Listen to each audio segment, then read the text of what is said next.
அன்பு தமிழ் நெஞ்சங்களே, அடைக்கல காதையை பார்த்து கொண்டிருக்கிறோம். இது மிக ஒரு இன்றியமையாத ஒரு பகுதி. எதனால் என்றால், கோவலன் ஒரு செல்வ குறைபாடு உற்றமைக்கு என்ன காரணம்? சில பேர் எழுதியிருக்கிறாங்க, மாதவியின்பால் மையலுற்று அவன் தன்னுடைய உடைமையெல்லாம் இழந்தான் என்று அவ்வாறு சொல்லுவது பெரும் பிழை. மாதவி அவனிடம் செல்வத்தை எதிர்பார்த்து, பொருளை எதிர்பார்த்து அந்த உறவு கொண்டவள் இல்லை. முதலாக இந்த கருத்தை பேராசிரியர் மு வரதராசனார் அவர்கள் தன்னுடைய மாதவி என்ற நூலில் எழுதியிருக்கிறார். அவருடைய 3 நூல்கள் சிலப்பதிகாரத்தை பற்றி மிக சிறப்பாக அமைந்திருக்கின்றன. ஒன்று மாதவி, இன்னொன்று கண்ணகி, இன்னொன்று இளங்கோவடிகள். இந்த இளங்கோவடிகள்ங்கிற நூல் மிகச்சிறந்த ஒரு நூல். அது எங்கும் இப்ப கிடைக்கிறது. அந்த இளங்கோவடிகள் நூல்ல அவர் 3ஆக அதனை பகுத்து கொண்டு எழுதியிருப்பது ஒரு மிகச்சிறந்த திறனாய்வாளருக்குரிய ஒரு தகுதியை காட்டுது. பேராசிரியர் மூவா எனக்கு சிறிது பழக்கம். அதுல இளங்கோவடிகள் நூலை எப்படி பார்த்திருக்கிறார் என்றால், முதல் பகுதி கலைஞர், 2வது பகுதி அறிஞர், 3வது பகுதி சான்றோர். அதான் படிப்படியா போனா கடைசியில இந்த சான்றோர்ங்கிறது ஒரு உச்ச நிலை. அது எல்லா பண்புகளும் நிறைந்த ஒரு பெருங்குணம் வாய்ந்த ஒரு பெருந்தகை. அந்த வகையில அவர் பார்த்திருக்கிறார். அந்த நூலை படித்தா பல செய்திகள் நமக்கு கிடைக்கும். அவ்வாறு அந்த அடைக்கல காதையில 4 செயல்களின் வழியாக கோவலன் தன்னுடைய பொருள் குறைபாடு உற்றதற்கு காரணம் என்னவென்றால் அவனுடைய கொடைத்தன்மை. பெரும் செல்வனாக விளங்கிய அவன், அது அவன் ஈட்டிய பொருள் இல்ல, அது அதற்கும் குறிப்பு இருக்கிறது. அது குலந்தரு வான்பொருட்குன்றம் தொலைந்த இளம்பாடு நானு தரும். என்னுடைய முன்னோர்கள் அழித்த செல்வத்தை எல்லாம் நான் அழித்து விட்டேன். குலந்தரு வான்பொருட் குன்றம் தொலைத்தன்னு சொல்றான். அதாவது மாரியன்ன வன்கை உடையவனாக அவன் இருந்தான். அதனுடைய விளைவாக எல்லாருக்கும் துன்பப்பட்டவர்களுக்கெல்லாம் உதவினான். அதுல ஒரு வகைமையாக இந்த 4 செயல்கள் இந்த அடைக்கல காதையில் குறிப்பிடப்படுகின்றன. இப்படி கேட்கும்போது சில பேர் ஐயன் கேட்டிருக்கிறாங்க. அவங்களுக்கு நான் 2 பேருக்கு நான் விடை சொல்லணும். அதை நீங்களும் தெரிந்து கொள்ள வேண்டும். 1, 3, 2 எண்ணு பெயர்கள். 1, 3 இந்த 2 எண்ணு பெயர்கள். இவற்றை இயல்பாக உரைநடைப்படுத்தி எழுதுகின்றவர்கள், பேச்சு தமிழில் எழுதுகிறவர்கள் ஒரு பெரும் பிழை செய்கிறார்கள். நிரம்ப கற்றவர்கள் கூட இந்த பிழைக்கு அப்பால இல்லை. 1 என்பதை 1ன்னு எழுதுறாங்க, தன்னகரம் போட்டு எழுதுறாங்க. அவ்வாறு எழுதக்கூடாது. 1 என்பது தெரிந்தால் ரன்னகரம் தான் வரும். 1, 3 என்பதற்கு ரன்னகரம் தான் வரும். இந்த கருத்தை கவிஞர் பேராசிரியர் அபிபுல்லா என்பவர் ஒரு கட்டுரையில அவர் குறிப்பிட்டிருக்கிறார். அதனால அது ஒரு குறிக்கத்தக்க ஒரு செய்தி. அது அந்த மாதிரியான ஒரு பிழை விடக்கூடாது. 3 என்றா ரன்னகரம் தான் போடணும். 1ன்னா ரன்னகரம் தான் போடணும். நிறைய நாவல்கள் இந்த பிழை நிகழ்ந்திருப்பதாக அவர் குறிப்பிடுகிறார். அது பிழைதான். அதே போல ஆராய்ச்சி பட்டறைன்னு எழுதுறாங்க. பட்டறைங்கிற சொல்லு பிழை. பட்டடை என்று எழுதணும். திருக்குறள்ல இந்த சொல் ஒரு இடத்துல பட்டடை, எரிதற்குரிய பட்டடை என்று வருகிறது. அது என்ன பட்டடை என்றால் என்ன என்றால், இரும்பு அடிப்பதற்கு ஒரு தளம் சமைத்துக் கொள்ளுவான் கொல்லன். அது கீழே ஒரு உலோக தகடு போட்டிருப்பாங்க. அதுக்கு பேர் தான் பட்டடை. அதுல வைத்துதான் அடிப்பான். அதை பட்டடை என்று சொல்ல வேண்டும், அது பட்டறை என்று சொல்லக்கூடாது. அது குறித்து ஐயம் கேட்டிருப்பவர்களுக்கு நான் தெளிவுபடுத்தி இருக்கிறேன். அதனால அந்த 2 ஐயங்கள். அடுத்தபடியாக அம்மா வைதேகியமா கேட்டிருந்தாங்க, தும்பி என்பது. அந்த தும்பிங்கிற சொல்ல பற்றி ஒரு செய்தி அவர்களுக்கு நான் சொல்ல விட்டேன், அதை சொல்றேன். தும்பி என்பது வண்டு சாதியுள் ஒரு வகை. இது இந்த தும்பி, வண்டு, மிஞிறு, சுரும்பு 4 வகையாக இந்த வண்டுகள் இருக்கின்றன. இந்த 4ற்கும் உறுப்புகளும் அறிவு பகுதிகளும் வேறு வேறு. இதை பற்றி ரொம்ப ஆராய்ந்து எழுதியவர் நச்சினார்க்கினியர் தான். நான் அந்த சில சிந்தாமணியில 863 64 பாடல்களுக்கு உரை எழுதுகிற போது சிந்தாமணி அவர் எழுதுறார். அதை படிச்சு எனக்கு மெய் சிலிர்த்து விட்டது. இப்படி ஒரு அறிவா, இவ்வளவு அறிவாற்றல் போய் களங்கண்டு இந்த பூச்சியெல்லாம் ஒவ்வொன்னா பார்த்து அதற்கு பிறகு எழுதுகிறார். அதுல என்ன எழுதிவிட்டார்? வண்டுகாள், நிமிர்காள், தும்பிகாள் என்றெல்லாம் வருகிற போது இந்த தும்பி என்பதற்கு செவி உணர்வு இல்லை, அது அதற்கு அறிவு நான்கறிவு, அது செவி அறிவு இல்லை அப்படின்னு எழுதுறார். அதனால அவற்றையெல்லாம் அப்படியெல்லாம் பார்த்து எழுதக்கூடியவர்கள் இருக்கிறார்கள். நான் அதற்கு பிறகு அதை பற்றி எண்ணி பார்த்தேன். தும்பின்னு அதற்கு ஏன் பேர் வந்தது இந்த வண்டுக்கு என்றால், அதனுடைய வாய் மிக நீண்ட ஒரு கோல் போல இருக்கும், ஒரு குச்சி மாதிரி. அந்த குச்சி மாதிரி இருக்கிற அந்த உறுப்பை மலருக்குள்ளார மெல்ல விடும், விட்டு ஊதும். பரிபாடல்ல 8வது பாடல்ல சொல்லுவார், வாய் வைத்து தும்பி ஊத. அப்படி ஊதுனா என்ன ஆகும்னு கேட்டா, பூல இருக்கிற தேன் அதனுடைய வாய்க்குள்ளார வந்து சேர்ந்துடும், கம்ப்ரஸர் மாதிரி. அதனால தும்பி என்றால் உள் துளை உடையது என்று பொருள். அது ஒரு குழல் மாதிரி இருக்கும், அது உள் துளை உடையது. இப்ப பாருங்க நம்முடைய சொல்லாய்வு எப்படி போகுதுன்னு. அந்த தும்பி என்பது உள் துளை உடையது, அதனால அதுக்கு பேர் தும்பின்னு பேரு. அதோட கை சேர்த்தீங்கன்னா தும்பிக்கை, அது உள் துளை உடையது. யானைக்கு தும்பிக்கை, ஏன் அதுக்கு பேர் எப்படி? உள்ளார துளை உடையதுன்னு பொருள். அதுல இருந்து இன்னும் பெருகி பாருங்க, பெரிய மாளிகைகள்ல பெரிய வீடுகள்ல மேலடுக்குல இருந்து தண்ணீர், மழை பெய்கிற தண்ணீர் கீழே வர வேண்டும் என்றால் அதுக்கு பேர் தூம்பு. அது உள் துளை உடையது, உள் துளை உடையது என்று பொருள். அந்த ஒரு சொல்லில இருந்து 16 சொற்கள் வந்திருக்கின்றன. அத நான் ஒரு நாள் முழுவதும் ஆராய்ந்து பார்த்து இந்த 16 சொற்களை நான் பார்த்தேன். அதனால ஆராய்ச்சிங்கிறதுக்கு அவ்வளவு நுணுகி நுணுகி பார்த்தா நம்முடைய தமிழ் தருகின்ற இன்பம் வேறு எந்த மொழியும் தர முடியாது. இது சொன்னா ஏதோ ஒரு பற்றுள்ளத்தினால பேசுவதாக சொல்லுவார்கள், அப்படியெல்லாம் இல்லை. இப்ப அந்த கருத்தை அயலவர்கள்லாம் உணர்ந்து பேச தொடங்கி விட்டார்கள். அதனால இந்த ஐயத்திற்கு விளக்கமாக இவற்றை வைத்துக் கொள்ளுங்கள்.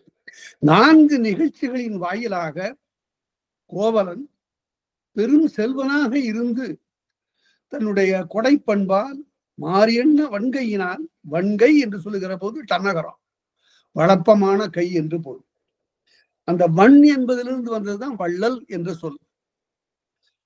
அந்த 4 நிகழ்ச்சிகளால அதை புலப்படுத்தி விட்டு அப்ப இந்த மாடல மறையோன்னு சொல்லுகிறான்,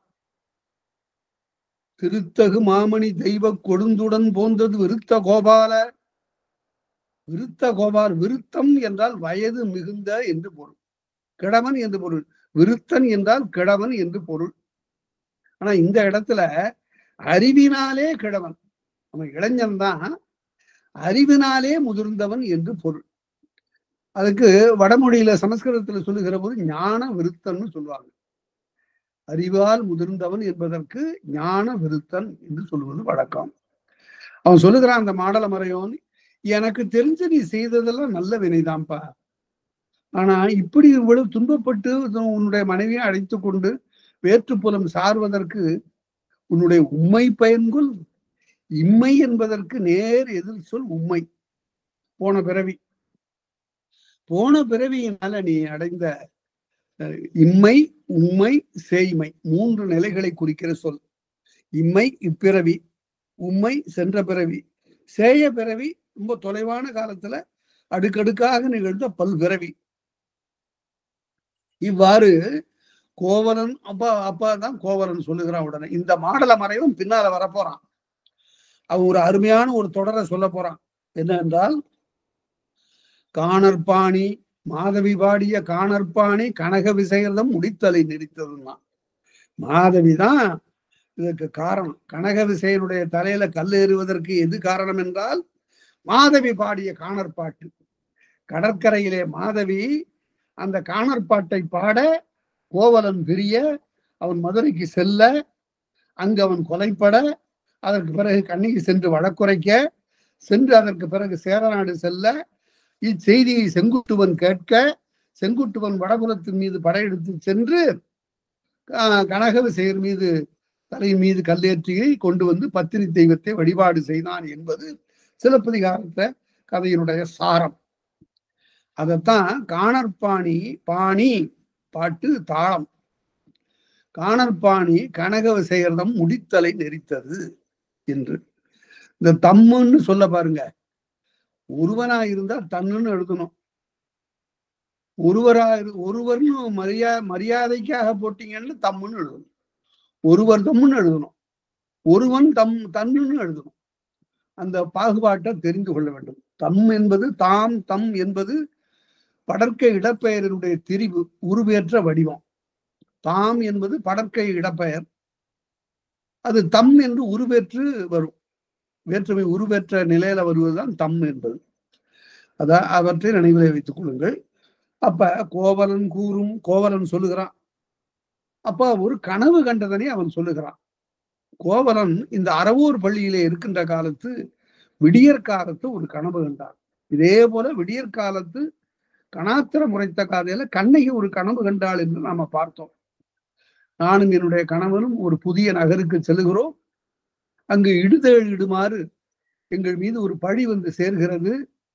இவ்வாறு எனக்கு பெரிய வருத்தம் உண்டாகிறது என்று சொல்லுகிற போது இந்த தேவதை என்ற பார்ப்பன தோழி சொல்லுகிறாள், நீ ஒரு நோன்பு பொய்த்தாய். இந்த காவிரிப்பு மண்டலத்தில் இருக்கக்கூடிய சோமகுண்டம் சூரியகுண்டம் என்று 2 குளங்கள் இருக்கின்றன. அவற்றிலே சென்று காலையிலே நீராடி அங்க இருக்கக்கூடிய மன்மதனுடைய காமவேளுடைய கூட்டத்திலே சென்று நீ கைதொழுதால் நீ இழந்த கணவனை பெறுவாய் என்று அவள் சொல்ல, அந்த இடத்துல 2 சொற்கள் சொல்லுகிறார். வீடு அன்று, அது எனக்கு பெருமை அன்று. காமவேளை சென்று கைதொழுதல் என்பது எம்மனோர்க்குரிய நெறி இல்லை என்று அவள் சொல்லுகிறாள். ஆகவே அது வைதிக நெறியில இப்படி பலவேறு தெய்வங்களை வழிபடுதல் பாலித்தீசம் என்று சொல்லுவார்கள். தத்துவ அறிஞர் மகாதேவன் அவர்கள் சொன்னார்கள், இது வைதிக நெறி. காமவேளை சென்று வழிபடுதலும் இழந்த பெரும் பேரத்தையும் இன்பப் பேற்றையெல்லாம் திரும்ப பெறுவதற்கான வழிமுறைகளை கேட்டலும் ஆகியவையெல்லாம் வைதிக நெறி சார்ந்தவை. அந்த நெறியில நமக்கு உரியது அன்று. இதுதான் தமிழ் நெறி இன்னது என்பதனை தெளிவாக இளங்கோவடிகள் அங்கே காட்டினார். இப்ப இங்க கோவலன் அதே போல ஒரு கனவு காண்கிறான். கோவலன் கூறுமோர் குருமகன் தன்னால். குருமகன் என்றால் குருமை, இந்த மாதிரி சொற்களை மையீறு கொடுத்து பிரிக்கணும். அதுதான் இலக்கணம்.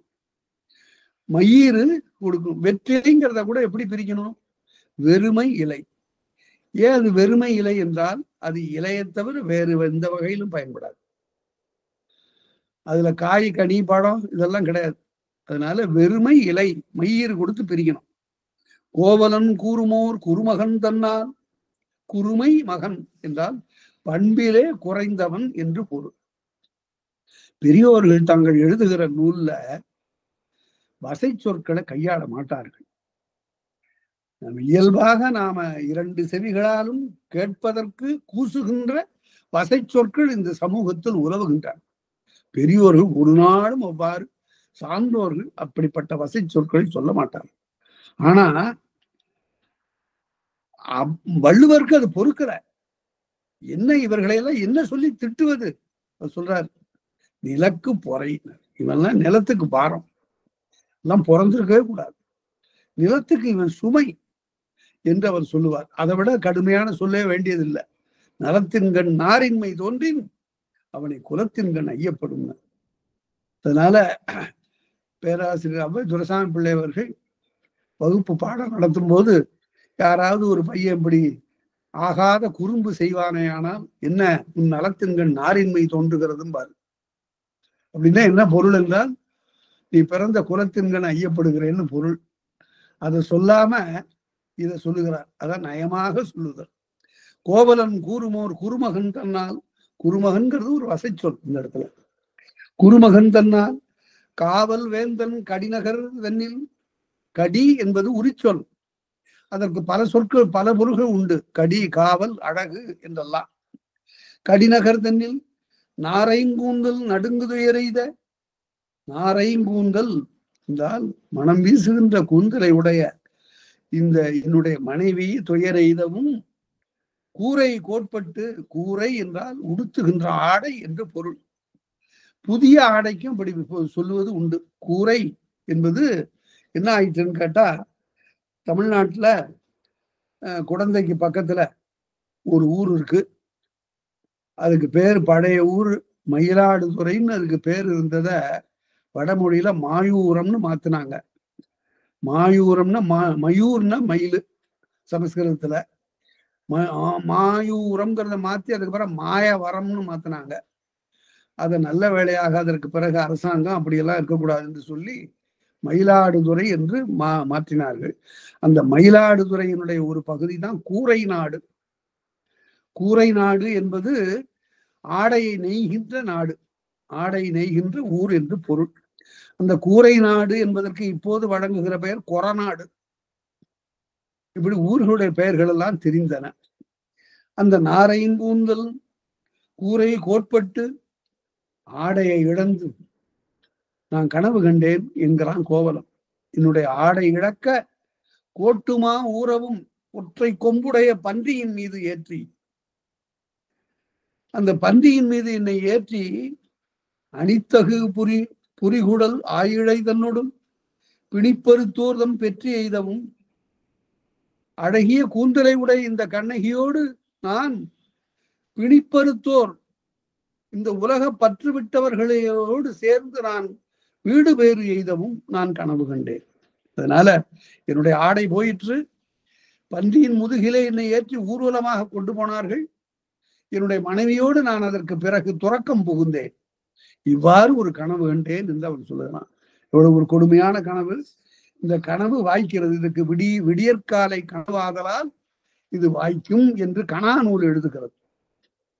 கணா நூல்ல பன்றியின் முதுகிலே ஏறி வருவதாக கனவு கண்டாலும், எருமையின் முதுகிலே ஏறி வருவதாக கனவு கண்டாலும், கழுதையின் முதுகிலே ஏறி வருவதாக கனவு கண்டாலும் அவர்கள் மாய்வார்கள் என்பது திண்ணம் என்று கணா நூல் சொல்லுகிறது. கணா நூல் ஒரு பண்டை காலத்து ஒரு நூல். இப்போது அது அச்சில இல்லை. ஆனா அதுல இருக்கிற சில குறிப்புகள்லாம் மேற்கோளாக அங்கங்கு காண கிடைக்கின்றன. அதனால கனவுகளை கூட உள்ள பொருளை பற்றி எழுதுகிறார். ஆங்கிலத்துல ரொம்ப 19ஆம் நூற்றாண்டு இறுதியில தான் பிராட்லி ஃப்ராய்டு எழுதுகிற போது ட்ரீம்ஸ் என்று கனவுகளை பற்றிய விளைவுகளை எல்லாம் ஒரு ஆங்கில நூலாக எழுதியிருக்கிறார். ஆனா இது ஏறத்தாழ 2-3ஆம் நூற்றாண்டிலே கணா நூல் பிறந்திருக்கிறது என்பது ஒரு சிறு. கணா என்பது கனவு என்பதனுடைய தெரிவு. நிலா என்பது நிலவு என்று வருவது போல கணா என்பது கனவு என்று வரும். மாமலர் வாழி வருநிலத்து எரிந்து.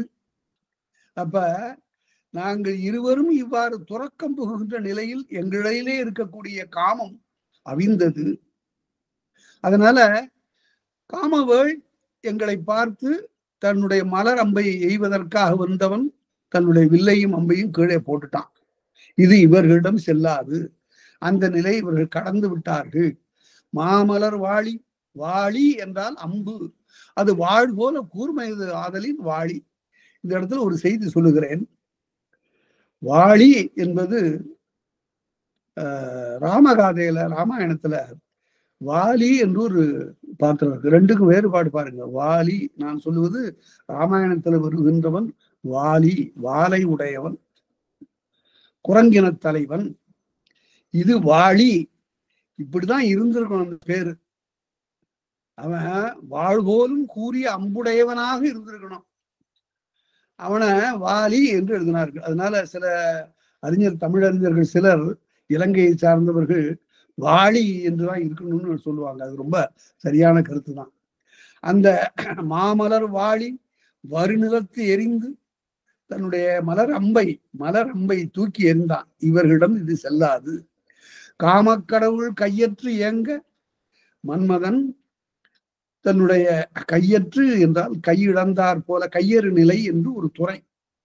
அதுபோல வருந்த அணிதுகள் போதி அறவோன் தன் முன். அதற்கு பிறகு பௌத்த சமயத்தை சார்ந்த துறவியின் முன்னாலே அறிவோன் அறவோன் அறிவன் என்பதெல்லாம் பௌத்த சமயத்தை சார்ந்த சான்றோர்களுக்குரிய பெயர். அறவோன் தம்முன் மணிமேகலையை மாதவி அளிப்பவும், கொண்டு போய் மணிமேகலையை கொண்டு போய் பௌத்த சமயத்தின் பார்ப்படுத்துகிறாள். அது பின்னால வரப்போகிறது, அந்த இடத்துல விளக்கி சொல்லுகிறேன். இந்த சிலப்பதிகாரம் படிக்கிறவர்கள் எல்லாரும் மணிமேகலையும் படிக்கணும். மணிமேகலையில என்ன படிக்கணும்? மணிமேகலைக்கு நாட்டார் ஐயா உரை எழுதினார். உரை இல்லாம இருந்தது, குறிப்புரை மட்டும் இருந்தது. வெங்கடசாமி நாட்டார் ஐயா அவர்கள் உரை எழுதினாங்க. அவருடைய இறுதி காலத்துல எழுதுகிற போது கடைசியில 28, 29, 30 ஆகிய 3 காதைகளுக்கு உரை எழுதல. அந்த 3 காதைகளுக்கும் பின்னால ஔவை துரைசாமி பிள்ளை அவர்கள் உரை எழுதினார்கள். அதாவது அந்த 3 காதைகளிலும் சொல்லப்பட்டிருக்கிற செய்தி என்னவென்றால், தமிழ்நாட்டு சமயங்கள் அனைத்தையும் பற்றிய தத்துவ கோட்பாடுகள் எல்லாம் அந்த 3 காதைகளில் மிக விளக்கமாக வடிக்கப்பட்டிருக்கு. அதை தவிர வேறு நூல் இல்லை. அந்த 3 காதைகளும் அறிவின் பிடம்பு. அவற்றை படிக்க வேண்டும், அந்த செய்திகளை தெரிந்து கொள்ள வேண்டும் என்பதற்காக அதை சொல்லுகிறேன். மணிமேகலையை மாதவி அளிப்பவும், ஏன் மணிமேகலைங்கிறது காரணம் சொல்லப்பட்டது. அணிமேகலையார் 1000 கணிகேர் மணிமேகலை என்று வாழ்த்திய ஞான்றுன்னு படித்தோம். அப்பதான் அவன் செம்பொன் மாறி செங்கையில் பொடிந்தான் என்று படித்தோம். அதனால நனவு போல நள்ளிருள் யாமத்து கனவு கண்டேன். விடியற் காலத்துல நான் கண்டேன். நள்ளிருள் நடு இரவு, அது விடியற்காலம். யாமம் என்றால் விடியற்காலம். யாமம் என்பது இருள் பறந்த ஒரு காலம். தொட்டி நீளத்தில் சுண்ணாம்பு கலந்த கலப்பனை இருள்தான் கட்டு குறைந்தது என்பார் புரட்சி கவிஞர். அதாவது இருள் செறிந்து மெல்ல மெல்ல கரைகின்ற காலம் யாமம். யா என்றாலே கருப்பு என்று பொருள். யாடு, யாமை, யானை இவையெல்லாம் கரிய நிறத்தை உடையன. இவ்வாறு கடிதீங்குருமென, கடிது ஈங்குன்னு பிரிக்கணுத. கடுமையான ஒன்று, ஒரு துன்பம், ஈங்கு உறும் என்று அறத்துறை மாக்கட்கு அல்லது இந்த புறச்சிறை இருக்கை பொருந்தாது. நீ கனவு கண்டதற்கு காரணம் என்னவென்றால், இங்கு துறவியர் மட்டுமே தங்கலாம். இந்த இடத்துல நீங்கள் தங்கியது தவறு. ஆகவே அறத்துறை மாக்கட்கு அல்லது இந்த புறச்சிறை இருக்கை பொருந்தாது. புறச்சிறைன்னா எதனுடைய புறம்? மதிலினுடைய புறம். நகருக்கு வளைவாக இடப்பட்டிருக்கின்ற மதிலினுடைய புறத்தே இருக்கக்கூடிய இந்த பள்ளியில், அது வடமொழியில் ஆசிரமம் என்று சொல்லப்படும், அந்த துறவோர் பள்ளியில் புறச்சிறை இருக்கை. ஏதுக்கு பள்ளி என்று பெயர் என்றால், அவர்கள் மெலிந்த உடல் உடையவர்கள், சமணர் பௌத்த துறவிகள். அவர்கள் மெலிந்த யாக்கையர். அவர்கள் கற்படுக்கையில படுத்துக்கொண்டே அவர்கள் பாடம் சொல்லுவார்கள். அதனால பள்ளி என்று அதற்கு பெயர். பள்ளம் என்பது பள்ளி. கல்லுல பள்ளமா வெட்டி வைத்திருப்பார்கள், அவ்வளவுதான். அதற்கு பெயர் பள்ளி. அறத்துறை மாக்கட்கு அல்லது இந்த புறச்சிறை இருக்கை பொருந்தாது ஆகலின் அரசர் பின்னோர் அகநகர் மருங்கினில். அரசருக்கு அடுத்தபடியாக வரக்கூடியவர்கள் யாரு? வணிகர்.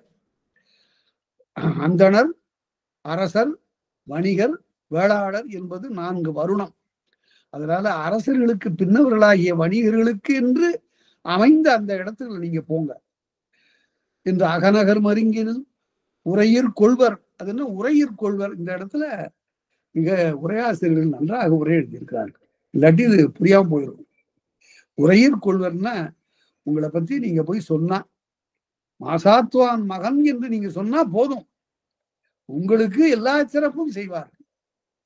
உரையிர் நீங்கள் சொன்னால், உங்களுடைய பெயரை சொன்னா உரையிற் கொள்வர் ஒழிகை என்று இங்கு நின் இருப்பு ஆக இதை விட்டு நீங்கள் சென்று விடுங்கள் என்று சொன்ன பிறகு, அறவோன் இந்த இடத்துல புத்தனை குறிக்கிறது. அதாவது மிகப்பெரிய ஒரு சமய மாற்றத்தை, தத்துவ கோட்பாட்டு மாற்றத்தை உண்டாக்கியவர் புத்தர். ஒரு ஐயம் கூட கேட்டிருந்தார், நான் அவருக்கு விளக்கமா எழுதியிருக்கிறேன். பௌத்த சமயத்துக்கும் வைதிக சமயத்துக்கும், பிற்காலத்தில் இந்து சமயம் என்று சொல்லப்பட்ட வைதிக சமயத்திற்கும் உள்ள அடிப்படை வேறுபாடு என்னன்னு கேட்டாங்க. அடிப்படை வேறுபாடு என்னவென்றால், மாயை பற்றிய வேறுபாடு தான். உலகமே ஒரு பொய்யானது என்ற கருத்தை உடையவர்கள் வைதிக சமயம். உலகம் ஒரு பொய், மாய காட்சி உடைய மாயையிலிருந்து உற்பத்தியானதுதான் இந்த உலகம் என்பது வைதிக சமயத்தினுடைய கருத்து. ஆனா பௌத்தம் அப்படி கருதல. அது உலகம் தன்னுடைய உருவத்தை மாற்றிக்கொண்டே இருக்கிறது, மாற்றமன்றி வேறொன்று இல்லை. நாம் காணுகின்ற காட்சிகள் அனைத்தும் மாற்றமுடையவை. வானத்துல மாலை காலத்து எவ்வளவு மாற்றங்கள் நிகழ்கின்றன அதுபோல என்று சொல்லுவது. அதனால உலகத்தை ஒரு பற்றுக்குரியதாக பார்ப்பதில் இந்த இரண்டு சமயங்களும் வேறுபட்டிருக்கின்றன. அதை சொல்லுவதுதான். இவ்வாறு நீங்கள் இதை விட்டு செல்லுங்கள் என்று சொல்ல அவர்களுடனே எங்க போறது? நகர் புதியது, அப்பதான் காதலி தன்னோடு கதிர் செல்வதன் முன் மாட மதுரை மாநகர் புகுக என்று மாலை காலத்துக்குள்ளார மதுரை நகருக்கு சென்று செல்லுக. புகுக வியங்கோடு வினைமுற்று. புகுக என என என்பது எச்சம். என மாதவத்தாட்டியும் தவத்தை ஆளுகின்றவள் மா உரிச்சொல். மாதவத்தாட்டியும் மாமறை முதல்வனும் கோவலன் தனக்கு கூறும் காலை மாடல மறையோனும் கவுந்தி ஆகிய துறவியும் கவுந்தி அம்மையும் இவ்வாறு சொன்னார்கள். கோவலன் தனக்கு கூறும் காலை அறம்புரி நெஞ்சின் அறவோர் பல்கிய புறஞ்சிறை மூதூர் பூங்கனி இயக்கிக்கு பான்மடை கொடுத்து பண்பீர் பெயர்வோம். உடனே அந்த இடத்த விட்டு புறப்படுறாங்க. அப்ப அந்த பள்ளியில, அறவூர் பள்ளியில இயக்கி என்று ஒரு தெய்வம் இருக்கிறது. இயக்கி என்பது ஒரு பெண்பார் தெய்வத்தினுடைய பெயர். அது இன்றைக்கு இருக்குதா வழக்கல என்றால் இருக்கு. இப்பவும் தென் மாவட்டங்கள்ல எசக்கின்னு ஒரு தெய்வம் இருக்கு. அது பழனி மலையில கூட இருக்கு எசக்கி. அது இயக்கி என்பது இசக்கின்னு ஆச்சு. அவள் எல்லாரையும் இயக்குகிறவள். அந்த பெண் தெய்வத்திற்கு பான்மடை கொடுத்து பார்ச்சோற்றை படைத்து, மடைன்னா சோறு, பான்மடை கொடுத்து பண்பீர் பெயரும் அதை காணிக்கையாக கொடுத்து விட்டு, உணவு கொடுத்து விட்டு, அதை பலி என்றும் சொல்வது வழக்கம். காக்கை எது பலி என்பார் சேனாவரையர். காக்கைக்கு கொடுக்கிற சோறு காக்கை எது பலி. அதாவது விருந்து வருவதற்கு அறிகுறியாக காக்கை கரையும். பாருங்க எப்படி போச்சு பாருங்க நாகரிகம். விருந்து வருவதற்காக அறிவிக்கக்கூடிய வகையில் காக்கை கரையும். வீட்டுல ஓஹோ இன்றைக்கு விருந்து வரப்போகுது, காக்கா சொல்லுது அப்படிம்பாங்க. உடனே காக்கைக்கு சோறிடுவார்கள். இது ஐங்குறு நூற்றுல ரொம்ப அருமையாக வருகிறது. இந்த காக்கையே என்னுடைய மகள் ஊரை விட்டு போயிட்டார், அவ திரும்பி வர வேண்டும், கொஞ்சம் நல்ல சொல்லிட்டு போயார் அப்படின்னு தாய் கேட்பார். அதனால காக்கை எது பலி என்று எழுதுவார். காக்கைக்கு பரிசோறு கொடுத்தல். அது என்ன ஆகிவிட்டதுன்னா பிற்காலத்துல சமய உலகத்துல காக்காங்கிறது தனியா வரல, அதுக்கு மேல ஒரு ஆள் உட்கார்ந்துருக்கான். அவன் யாருன்னு கேட்டா அவன் தான் சனீஸ்வரன். அந்த சனீஸ்வரனால எந்த விதமான தீங்கு ஏற்படக்கூடாதுன்னா நீங்க அதற்கு சோறு கொடுக்க வேண்டும், உணவு அளிக்க வேண்டும் என்று சாத்திரத்துல அப்படி எழுதி வைத்து விட்டார்கள். அதனால இவ்வாறு ஆயர் பான்மடை கொடுத்து பண்பிற் பெயர்வோன் ஆயர் முதுமகள் மாதரி என்போள். இவள் மாதரி. இவர் ஆயர் குலத்து தலைவி. பல ஆணிரைகளை வைத்து பாதுகாப்பவள். மதுரை நகருக்கு பாலும் மோரும் நெய்யுமாக இவற்றையெல்லாம் அளிப்பவள். இந்த மாதரி ஆயர் முதுமகள், அகவை முதிர்ந்தவள். மாதரி என்போள் காவுந்தியை கண்டடி தொடலும். உடனே அங்கிருந்து அவள் வருகிறாள். இந்த மாதரி வருகிறாள். மாதரி கவுந்தியினுடைய திருவடிகளிலே விழுந்து வணங்க, ஆகாத்து ஓம்பி ஆபயனளிக்கும், ஆகாத்து ஓம்பி ஆப்பயனளிக்கும், ஆப்பயன் எழுதணும். ஆபயன் எழுதுறது உண்டு, அதுக்கு வேற பொருள். திருக்குறள்ல ஆபயன் குன்றும்னு வரும். ஆப்பயன் என்பதற்கு ஆவினாலே வருகின்ற, ஆவினால் கிடைக்கின்ற பயன். அது வேற்றுமை தொகை. உருவும் பயனும் உடன் தொக்க தொகை. ஆபயன்னா ஆவினது பயன், அது 6ஆம் வேற்றுமை தொகை, வேற ஒண்ணும் இல்லை. இவ்வாறு ஆகாத்து ஓம்பி ஆப்பயன் அளிக்கும் கோவலர் வாழ்க்கையோர் கொடும்பாடில்லை. இந்த கோவலர்களுடைய வாழ்க்கையில எந்த விதமான குற்றமும் நிகழாது. என்ன, அவர்கள் பசுவை பாதுகாப்பவர்கள், அவர்கள் மிக மென்மையான இயல்புடையவர்கள், யாருக்கும் தீங்கு செய்யாதவர்கள், தன்றை புறப்பது போல எல்லாரையும் புறப்பவர்கள் என்று ஆகாத்து ஓம்பி ஆப்பயனளிக்கும் கோவலர் வாழ்க்கையோர் கொடும்பாடு இல்லை, ஒரு தீமை இல்லை அவருடைய வாழ்க்கையில. இதைத்தான் அப்படியே இந்த 2 அடிகளுடைய கருத்தை தான் திருப்பாவையில இறுதி பாக்கல்ல அம்மா ஆண்டாளம்மா பாடுறாங்க. கோவலர் வாழ்க்கையோர் ஒரு கொடும்பாடு இல்லைங்கிற இந்த கருத்தை அங்க இற்றைக்கும் 7 பிறவிக்கும் நாங்க இந்த வழிபாட்டை செய்கிறோம். இந்த கோவலருடைய வாழ்க்கை எந்த விதமான குறையும் உடையதில்லை. அதனால ஆணிரைகளின் பின் சென்று காணம் சென்று நாங்கள் கலந்து உண்போம் என்றெல்லாம் அந்த அம்மா பாடுவாங்க. கோவலர் வாழ்க்கையோர் கொடும்பாடில்லை, தீதிகள் தீமை இல்லாதவள், முதுமகள் வயது முதிர்ந்தவள், செவ்வியள் சிறந்த பண்புடையவள், அழியள் இறங்கத்தக்கவள், மாதரி தன்னுடன் மடந்தே இருத்துதற்கு ஏதம் என்று. அப்பதான் இந்த மாதிரியை பார்த்த உடனே சரி, இதுதான் நல்ல அடைக்கலமாக அளிப்பதற்கு ஏற்ற இடம். இந்த கோவலனையும் கண்ணகியையும், குறிப்பாக கண்ணகியை இவள்வால் அடைக்கலப்படுத்துவது தகும் என்று கருதி ஏதம் இன்றன எண்ணினளாகி, அவ்வாறு எண்ணி அவ என்ன செய்கிறார், மாதரிகள் உடனே ஒரு விழி, மாதரி நீ கேட்பாயா, இம்மடந்தை தன் கணவன், இதெல்லாம் இது ஒரு அருமையான ஒரு இடம். இம்மடந்தை தன் கணவன், இந்த கண்ணகியினுடைய கணவனாகிய இந்த கோவலன் அவனுடைய தாதையை கேட்கின். அவங்க தந்தையை பற்றி நீ கேட்டா, யாரு தந்தை, மாசாத்துவானியன் மகனையாகி என்று பின்னால வரும், மாசாத்துவானுடைய மகன் என்று போய் சொல்லிட்டா என்ன செய்வார்கள், தன்குலவானர் அந்த வணிகர் குலத்தவர்கள்லாம் என்ன செய்வார்கள், அரும்பொருள் பெருநரின் விருந்தெதிர்கொண்டு பெரிய பொருளை பெற்றது போல அந்த வணிகர்கள்லாம் மிக மகிழ்ந்து வரவேற்பார்கள்.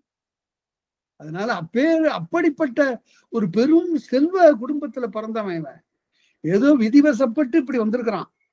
அதனால நீ என்ன செய்யணும், கருந்தடங்கண்ணியோடு கடிமணப்படுத்துவர், கண்ணகியோடு சேர்த்து அவர்கள் மிகச்சிறந்த நிலையில அந்த வணிகர்கள் கொண்டு போய் பாதுகாப்பார்கள். ஆனால் உழைப்பெரும் செல்வர் மனைப்புகுமளவும், அப்படிப்பட்ட செல்வர்களுடைய மாளிகைக்கு அவர்கள் செல்லுகின்ற வரையில இடைக்குல மடந்தைக்கு அடைக்கலம் தந்தேன், இடைக்குல மடந்தையாகி உன்னிடத்து நான் இவர்களை அடைக்கலமாக கொடுத்தேன். இந்த மாதிரி கவுந்தி அம்மா அடைக்கலமா கொடுத்துட்டாங்க. பின்னாடி கோவலனுக்கு நிகழ்ந்ததை கேட்டு அந்த அம்மா ஆற்றாத பெருந்துயரடைகிறாள். கொண்டு போய் கொடுத்தன, நான் தானே அடைக்கலமா கொடுத்துட்டு வந்தேன், இப்படி ஆகிவிட்டதே என்று சொல்லி ஆற்றாத அந்த துறவி, எல்லா பற்றுகளையும் துறந்து அந்த துறவி அழக்காண்கிறோம். மங்களமடந்தே நன்னீராட்டி, நீ என்ன செய்யணும், நெடுந்தொலைவு நடந்து வந்திருக்காங்க, இவர்களை நீராட்டு, முதல்ல இந்த பெண்ணை நீராட்டு. மங்களமடந்தே நன்னீராட்டி செங்கையில் நெடுங்கன் அஞ்சனம் தீட்டி, மங்களமடந்தைங்கிறத அடிக்கோடு போட்டு வச்சிங்கன்னா எல்லா வகையான மங்களங்களுக்கும் உரிய பெண் என்ற இந்த தொடரை கண்ணகிக்கு வழங்குவது போலவே சிலப்பதிகாரத்தில் மாதவிக்கும் இளங்கோ வழங்கிறார். அது வேற யாரும் செய்கிற செயல் இல்லை, மற்ற நூல்கள் அப்படி பார்க்க முடியாது. இது ஒரு புதுமை. மங்களமடந்தே நன்னீராட்டி செங்கையில் நெடுங்கன் அஞ்சனம் தீட்டி, அதாவது கண்ணுக்கு மைதீட்டு, செங்கையில் நெடுங்கன் அஞ்சனம் தீட்டி தேமன் கூந்தல் சிம்மலர் பெய்து, இனிய இவருடைய அழகான இந்த கூந்தலுக்கு சில மலர்களை சூடு. தேமன் கூந்தல் சிம்மலர் பெய்து தூமடி உடி மடி ஆடை, தூய ஆடை இதை உடுப்பித்து தொல்லோர் சிறப்பின் ஆயமும் காவலும் ஆயிடை தனக்கு தாயும் நீயாகி தாங்கு. இந்த பெண்ணுக்கு நீ தாயாக இருந்து, சுற்றமாக இருந்து, தோழியராக இருந்து நீ இவளை பாதுகாக்க வேண்டும். தாயும் நீயே ஆகி தாங்கு. இங்கு என்னோடு போந்து இளங்கொடி நங்கைதன் வண்ணச்சீரடி மண்மகள் அறிந்தது, அருமையான தொடர். இந்த பெண்ணினுடைய இயல்பை நான் கூடவே நடந்து வந்து பார்த்தேன். வண்ணச்சீரடி மண்மகள் அறிந்தது, அழகான இந்த பாதம் தரைக்கே தெரியாது. மண்ணோடு உறவு பூண்டதில்லை என்றால் மாளிகையிலே வாழுகிற ஒரு பெண். அவள் நிலத்துல கால் பதியாதவள். அதனால அவ்வளவு மென்மையான இயல்புடையவள். அதை நம்ம முன்னாடியே பார்த்தோம். கோவலனோடு அவன் வருகின்ற போது காவிரிப்பட்டினத்தை கடப்பதற்கு முன்னால மதுரைக்கு வந்துட்டாங்களா அப்படின்னு கேட்கிறான். காவிரிப்பட்டினத்தை இன்னும் தாண்டல. அப்ப அவன் ரொம்ப துன்பத்தோடு மதுரை மூதூர் யாதனவெனவ ஆரைங்காதம்ன மகனாட்டும்பர் ஆரைங்கூந்தல் நனித்தன நக்கு. அவன் துன்பத்தோடு சிரிச்சுக்கிட்டே சொல்றான், என்னம்மா ஒரு 30 காலம் தான் கொள்ளலாம் நம்ம என்று சொல்லுகிறான். அப்படி அழைத்து அதனால வண்ணச்சீரடி மண்மகள் அறிந்திலன். இந்த நிலமடந்தைக்கு இவளுடைய பாதம் தெரியாது. கடுங்கதிர் வெம்மையின் அப்படி இருக்கு, அவ்வளவு மென்மையானவள். கடுங்கதிர் வெம்மையின் காதலன் தனக்கு நடுங்கு துயரி நாப்புலரவாடி. அதாவது அவள் தன்னுடைய துயரத்தை அவள் காணாதவள். தன்னுடைய கணவன் படுகின்ற துயரத்தையே பெரிதாக எண்ணி கடுங்கதிர் வெம்மையின் காதலன், இந்த ரொம்ப கடுமையான இந்த வெயில்ல தன்னுடைய கணவன் நடந்து வருவதனை பார்த்து நடுங்கு துயரெய்தி நாப்புலர வாடி நாக்கு வறண்டு போயிற்று. தன் துயர் காணா தகைசால் பூங்கொடி. தன்னுடைய துயரத்தை காணாதவள், எண்ணாதவளாக இருக்கக்கூடிய தகைசால் பூங்கொடி இந்துணை மகளிருக்கு இன்றியமையா கற்பு கடம் பூண்ட இத்தெய்வம் அல்லது பொற்புடை தெய்வம் யாம் கண்டிலமால். இந்த இடம்தான் ரொம்ப இன்றியமையாத இடம். கவுந்தி சமண சமயத்தை சார்ந்த பெண் துறவி. அப்படிப்பட்ட துறவி வேறு ஒன்றையும் தெய்வமாக இயலாதவள். புத்தனுடைய திருவடிகளே பணியக்கூடியவள். அவள் இந்த தெய்வம் அல்லது இன்னொரு தெய்வத்தை நான் பார்க்கல அப்படின்னா என்ன பொருள்? ஒன்று மட்டும் நான் சொல்லுகிறேன், நன்றாக இந்த சொல்லுக்குரிய பொருளை உணராவிட்டால் பல பிழைகள் நீங்கள் எழுதுகிற போது நேரும். தெய்வம் என்பதற்கும் கடவுள் என்பதற்கும் பொருள் வேறுபாடு நிரம்ப உண்டு. அத முதலாக நான் என்னுடைய கட்டுரையில பல ஆண்டுகளுக்கு முன்னால் எழுதியிருக்கிறேன். தெய்வம் என்பது கடவுளின், நாம் வழிபடுவதற்காக அமைத்துக் கொண்ட கடவுளின் திருவுரு, அது வடிவம். கடவுள் என்பது தத்துவம், எல்லாவற்றையும் கடந்து நிற்கக்கூடிய பேராற்றல் என்று பொருள். கடந்து உள் நிற்பது என்று பொருள். தெய்வம் தொழாள்னா என்ன பொருள்? சாமியே கும்பிட மாட்டான்னு சொல்லிடக்கூடாது. அப்படிதான் எல்லாரும் எழுதிட்டாங்க. கடவுளையே கும்பிடாதவள், கடவுளை தவிர வேற யாரையும் கும்பிடாதவள். அப்ப தொல்காப்பியத்துல சொல்றாரு தெய்வம் அஞ்சல் அப்படின்னா அதுக்கு பேராசிரியர் உரை எழுதியிருக்கிறாரு. தன்னுடைய கணவன் எந்த தெய்வத்தை வணங்குகிறானோ அந்த தெய்வத்தை தவிர பிற தெய்வத்தை தொடாதவள் என்று. அதுதான் உரை, சிறந்த உரை. அந்த உரை இருப்பதை மறந்து அல்லது கவனிக்காம பல பேரு கணவரை என்று வேறு யாரையும் இந்த கடவுளாக வணங்காதவள்னு எழுதிட்டாங்க. அது பெரும்பிழை. அதனால வேறு ஒரு வடிவத்தை வைத்து வழிபடாது. இல்ல எங்க வீட்டுல இந்த சாமியை தாங்க கும்பிடுவாங்க, உங்க வீட்டுல இப்படி கும்பிடுறாங்களா, இதையும் சேர்த்து கும்பிடுவோம் அப்படின்னு எல்லாம் சொல்ற வழக்கு இல்லை. இதுக்கு வரலாறே இருக்கிறது. பக்த மீரா வடநாட்டுல, இந்த மீரா என்ன செய்கிறார், தான் வழிபடுகின்ற அந்த தெய்வத்தினுடைய கண்ணனுடைய வடிவை கொண்டு போய் அந்த முகலாயர்களுடைய இல்லத்துல வைத்து வழிபடுகிறாள். அது அவர்களுக்கு பிடிக்கல. இது மாதிரியான ஒரு செய்தி உண்டு. அதனால தெய்வம் என்பதற்கு கடவுள் என்று பொருள் கொண்டு விடாதீர்கள். அது தெய்வ வடிவு. இந்த இடத்துல எல்லாம் கற்பு தெய்வம் அல்லது பொற்புடை தெய்வம். இது நான் வழிபாடு செய்யக்கூடிய ஒரு வடிவம். என்னுடைய தெய்வத்தை நான் இப்படி இந்த வடிவத்துல பார்க்கிறேன். பொற்புடை தெய்வம் யாம் கண்டிலமா, நான் பார்க்கல. இந்த யாம் என்று ஒருத்தி சொல்வது சிறப்பு கருதி துறவியர்கள் அப்படி சொல்லிக் கொள்வார்கள். நாம் என்ன நினைக்கிறோம் என்றால் என்று சொல்வது வழக்கம். வானம் பொய்யாது. அப்படி இந்த பத்தினி பெண்ணை பாதுகாத்தால் என்ன நடக்கும்? வானம் பொய்யாது, வளம் பிழைப்பு அறியாது, வானம் தன்னுடைய 3 பருவத்தும் பெய்யக்கூடிய மழையை இடைவிடாது, கடனை தவறாது செய்யும். வானம் பொய்யாது, வளம் பிழைப்பு அறியாது, நாட்டுல வளம் குன்றாது. நீடில வேந்தர் கொற்றம் சிதையாது. அரசர்களுடைய வெற்றி, கொற்றம்னு வெற்றி, வாழ்கனின் கொற்றம் என்றால் நீ வெற்றி பெறுக என்று பொருள். நீடில வேந்தர் கொற்றம் சிதையாது. அரசர்களுடைய அரசாட்சி கெடாது. பத்தினி பெண்டர் இருந்த நாடு. அதனால நீ என்ன செய்யணும்? அத்தகு நல்லுரை அறியாயோ நீ, அது உனக்கு தெரியும் அல்லவா?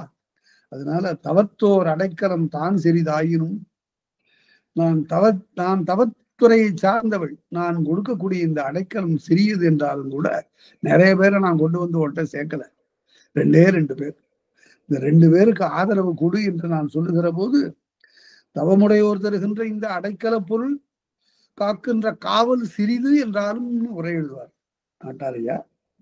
அதனால காவிரி படப்பை பட்டினம் தன்னுள் பூவிரி பிண்டி பொது நீங்கு திருநிழல் உலக நோன்பிகள் ஒருங்குடனிட்ட இலகுளி சலாதலம் மேலிருந்து அருளி. அப்ப இது இந்த தவத்தோர் அடைக்கலம் தான் சிறிதாயினும் மகப்பேரின்பம் தருமது கேளாய், மிகப்பேர் இன்பம் தருமது கேளாய். பெரிய இன்பத்தை இது உண்டாக்கும். அதுக்கு ஒரு எடுத்துக்காட்டு சொல்றேன். இந்த இடத்துல ஒரு கிளை கதை வருகிறது. காப்பியம் என்று சொன்னால், காப்பியம் என்பது வடசொல், அது கவிதையால் இயன்றது என்ற பொருள் காப்பியம்ங்கிறது. கவிதைங்கிறதுக்கு என்ன பொருள் என்றால் பல பேரும் பல பொருள்லாம் சொல்லுவாங்க. ஆனா அத பொருட்களஞ்சியத்துல மிக கலைக்களஞ்சியத்துல ரொம்ப சிறப்பாக அதுக்கு எழுதியிருக்கிறாங்க. கவிதை என்றால் வருணித்தல், நிறம் தீட்டுதல் என்று பொருள். அதனால ஒன்றை அழகாக சொல்லுவதற்கு பெயர் தான் கவிதை. கவிதை என்பது உரைநடை போன்றது அன்று. அது அழகாக சொல்லுவது. அழகாக சொல்லுவது உரைநடையாக இருந்தால் கூட அதுவும் கூட கவிதை என்று சொல்லப்படும் என்று அறிஞர்கள் சொல்லுகிறார்கள். அதனால அப்படிப்பட்ட அதுல ஒரு அழகு இருக்கணும். சொல்லுவதில் ஒரு அழகு இருப்பதுதான் கவிதை. இவ்வாறு மிக பேரின்பம் தருமது கேளாய் என்று சொல்லி ஒரு கிளைக்கதையை சொல்லுகிறார். காப்பியம் வட சொல். காவியம் என்பது அதனுடைய திரிவு. தமிழ்ல சொன்னா பாவியம், பாவால் இயன்றது என்று பொருள். பூவிரி பிண்டி பொது நீங்கு திருநிழல். பிண்டி என்றால் அசோக மரம். இந்த அசோக மரத்தினுடைய நிழலிலே இருந்துதான் அருகன் வழிபாடு செய்வது வழக்கம். அருகனாகிய முனிவன் சமணர்களுடைய தெய்வம். அதே போல அந்த சான்றோர்கள் எல்லாம் அதன் கீழ், அந்த நிழலின் கீழ் இருந்தார். பூவிரி பிண்டி பொது நீங்கு திருநிழல். அது என்ன? பொது நீங்குன்னு சிறப்புடைய அந்த அழகிய நிழலின் கண்ணே உலக நோன்பிகள் ஒருங்குடன் ஈட்ட. உலகத்தில் இருக்கக்கூடிய தவசிகள் எல்லாரும், தவத்தினர் எல்லாரும் சேர்ந்து ஒரு கற்பலகை இட்டார்கள். சிலாதலம். சிலை என்பது கல்லு, கல்லால் செய்யப்பட்ட உருவம். கல்லுருன்னு சொல்லணும். சிலை வட சொல், கல்லுரு என்பது தமிழ் சொல். இலகுளி சிலாதலம் மேலிருந்து ஒளி சிந்தக்கூடிய ஒரு கற்பலகை, அருமை கிரானைட் போல, அது மாதிரி ஒரு பலகை இட்டு வைத்திருந்தார்கள். எங்க? பிண்டி நிழல்ல. பிண்டி என்பது அசோக மரத்தை குறிக்கும். நாவுக்கரசர் அதை பிண்டினே சொல்றார். பிண்டினே தன்னுடைய தேவாரத்துல பாடுகிறார். பிண்டி நிழலில் இருக்கின்ற சமன் குண்டர்னு எழுதிடுவார் அவர். சமணர்கள்லாம் குண்டாக இல்லை, அவங்கெல்லாம் ரொம்ப பருத்த உடம்புடையவர்கள் இல்லை. அவர்கள் ஆடாப்படிவத்து ஆன்றோர்னு சொல்லுவாரு தொல்காப்பியர். அப்படிப்பட்டவங்கள குண்டர்னு சொல்லியிருக்கிறார நாவுக்கரசர்னு சொன்னா இங்க பொருள் வேற. என்ன என்றால் குண்டு என்றால் பள்ளம்னு பொருள். இப்பவும் அது வழக்கில் இருக்கு. குண்டு குழி பார்த்து நடக்கணும்பா அப்படின்னா பள்ளத்தை பார்த்து நடக்கும்.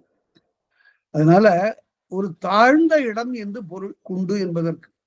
குண்டர் என்றால் தாழ்ந்தவர், அருள் இரக்கம் இல்லாமல், தங்களுடைய சமயத்திற்குரிய அருள் இரக்கம் இல்லாதவராக இருப்பவர்கள் என்று அந்த பொருளை தான் அவர் சொல்றார். இழைத்த உடம்பினர் தான் அவர்கள். அவர்களை பருத்த உடம்பினராக காட்டுவது என்பது பிழையாக பொருள் கொண்டார்கள் என்று பொருள். காவிரி படப்பை என்றால் தோட்டம். இப்பவும் அந்த மாதிரி பெயர்லயே சென்னைக்கு பக்கத்துல படப்பை என்று ஒரு ஊரே இருக்கு. காவிரி படப்பை பட்டினம் தன்னுள் காவிரி சூழுகின்ற இந்த காவிரி பூம்பட்டினம் என்ற சோலை சூழ்ந்த அந்த ஊரில் பூவிரி பிண்டி பொது நீங்கு திருநிழல் உலக நோன்பிகள் ஒருங்குடன் ஈட்ட இலகுளி சிலாதலம் மேலிருந்து அருளி. அப்ப சாரணர்களுடைய தலைவன் வந்தான். அவர்கள் வான்வழி சாரணர். அப்படியே வானத்துல திரிந்து வருவார்கள். ஆங்காங்கு அவர்கள் வழிபாட்டுக்குரிய இடத்திலே வந்து தங்குவார்கள். அப்படி வந்து தங்குகின்ற காலத்தில் தான் இந்த சிலாதலத்திலே வந்து சாரணர் தலைவன் அமர்ந்தான். அவன் நோன்பிகளுடைய தலைவன், துறவோர்க்கெல்லாம் மேலானவன். அப்படி தலைவனாக விளங்கள் தருமம் சாற்றும் சாரணர் தம்முடன் திருவிலிட்டு திகழ்தரு மேனியன். திருவிலிட்டுன்னா வானவில்லை போல ஒளியுடையவனாக அவன் விளங்குகிறான். அந்த தலைவன் திகழ்தரு மேனியன், தாரன் மாலையன். இது அப்படியே அகநானூற்று தொடர்.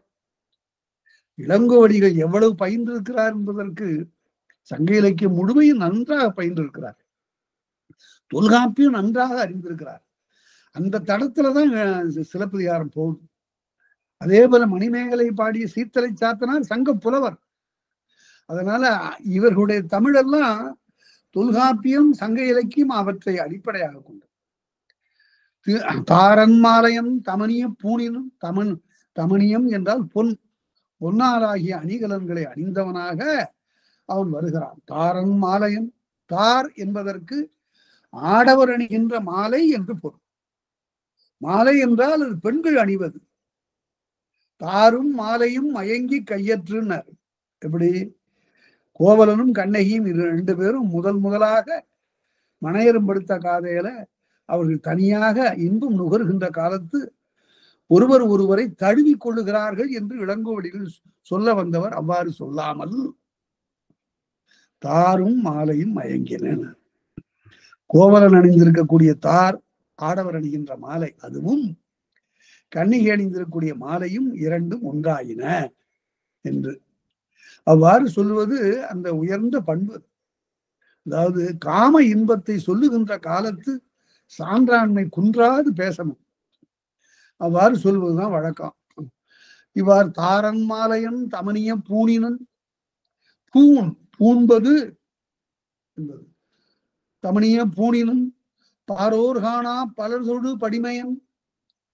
இதுவரையில் உலகத்தவரால் காணப்படாத பலராலும் தொடப்படுகின்ற தெய்வ வடிவமுடையவன்.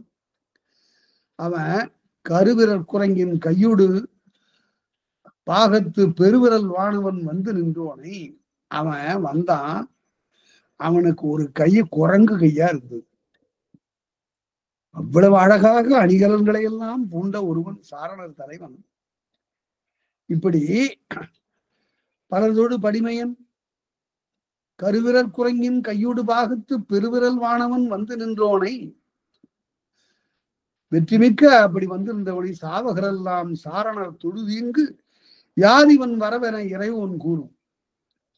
என்ன இப்படி நிகழ்ந்தது என்று அப்போது குரங்கு கையோடு வந்த ஒருவனை சுட்டி கேட்க இறையோன் கூறும். அந்த தலைவன் சொல்லுகிறான், எட்டி சாயலன் இருந்தோன். சாயலன் என்றால் பெயரை உடையவன் என்று பொருள்.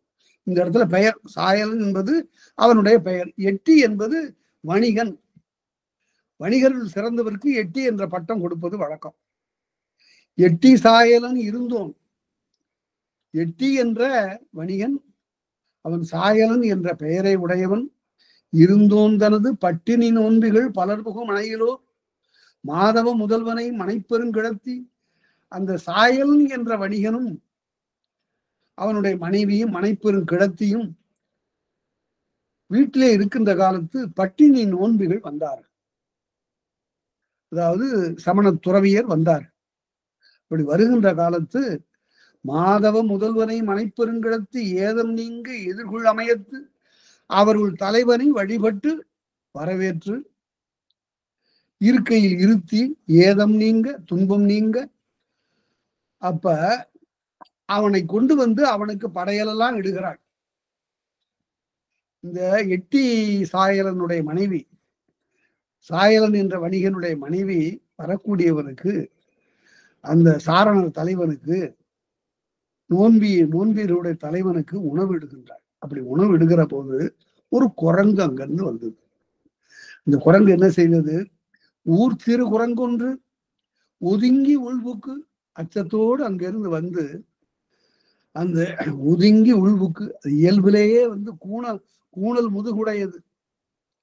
அத ராமாயணத்துல சொல்லுவார் கம்பர். கூனுடை குரங்கையும் தொழுது வாழ்வது உனக்கும் உம்பிக்குமே கடன்பா. என்ன அருமையான தொடர் பாருங்க. கும்பகர்ணன் சொல்லுவான், என்னப்பா இது அண்ணா, நீ செய்யறது சரியில்லைப்பா.